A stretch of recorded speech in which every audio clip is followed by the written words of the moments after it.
விஷயம். என்னுடைய கணவர் வந்துட்டு அவருடைய நண்பருக்காக தன்னுடைய பத்திரத்தை வந்து ஒரு 1,56,00,000 ரூபாய் லோன் வாங்குறது. இப்போ கம்பெனி ஆரம்பிக்கிறதுக்கு வேண்டி அந்த பத்திரத்தை ப்ளெட்ஜ் பண்ணி வந்துட்டு லோன் வாங்குறாங்க, கம்பெனி ஆரம்பிக்கிறாங்க. அவங்க கரெக்டான பணம் வந்து கட்டாத காரணத்தினால 2010 வந்துட்டு 7 ஆரம்பித்த கம்பெனிக்கு 10 வந்துட்டு எங்களை வந்துட்டு வீட்டை ஆக்ஷனுக்கு வர்றாங்க. வரும்போது நாங்கள் என்ன பண்ணோம், 90 லட்சம் ப்ளஸ் ஒரு 56 லட்சம் மிஷின் விட்டு நாங்கள் 1,46,00,000 பணம் கட்டினோம். கட்டின பிறகு இடையில வந்துட்டு ரெக்கவரி ஆஃபீஸர், சபாபதி, அப்புறம் ஆந்திரா பேங்க் மேனேஜர் ஆனந்த் பாபு 2 பேர், ரமேஷ் பாபு 2 பேர் வந்துட்டு எங்கள்கிட்ட 10 லட்சம் ரூபா பணம் கொடுங்க, ஒரு பிரச்சனை இல்லாமல் பண்ணிடுவோம் சொன்னாங்க. எங்களால் கொடுக்க முடியாத காரணத்தினால நம்ம பாபு மதுரை துறைங்கிறவங்ககிட்ட கமிஷன் பேசிக்கில் பேசி எங்கள் சொத்தை வந்து இவ்வளோ பணம் கட்டியும் அது ஸ்டே இருக்கும்போது எங்கள் சொத்தை விற்றுருக்குறாங்க.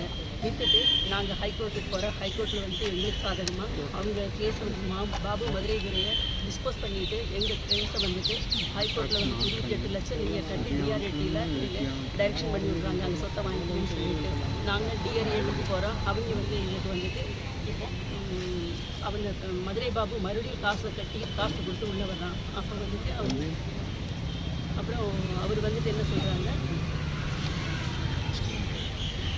மதுரை பாபு வந்துட்டு உள்ளே அவன் டிஸ்போஸ் ஆன கேஸை மறுபடியும் உள்ளே கொண்டு வர்றாங்க. அப்படி கொண்டு வந்து எனக்கு ரொம்ப ப்ரெஷர் கொடுத்து பொசிஷனுக்கு வர பார்க்குறாங்க. அதனால வந்துட்டு அவங்க என்ன சொல்கிறாங்க, 16 போட்ட 898 கேஸ் இருக்கும்போது 22 போட்ட கேஸுக்கு என்ன அவசரம், 898 மூலிமா நீங்கள் கேஸை முடியுங்கன்னு சொல்லி போட்டு சொல்லி எங்களுக்கு ஆர்டர் போடுறாங்க. நாங்கள் வந்துட்டு இங்கே டிஆர்டிக்கு டைரக்ஷன் பண்ணி விடுறாங்க. டிஆர்டியில் வந்துட்டு அவங்க வந்துட்டு நாங்கள் போய் 8ஆம் தேதி அன்றைக்கி சாயங்காலம் 5:30 போய் கேட்கும்போது நான் எதுவும் ஆர்டர் போடல, நான் வந்துட்டு பெண்டிங் தான்மா இருக்குது, இன்னும் 1 வீக் உங்களுக்கு டைம் தரமான்னு சொல்லி போட்டு ஸ்ரீகாந்த் சார் ரெக்கவரி ஆஃபீஸர் சொன்ன பிறகு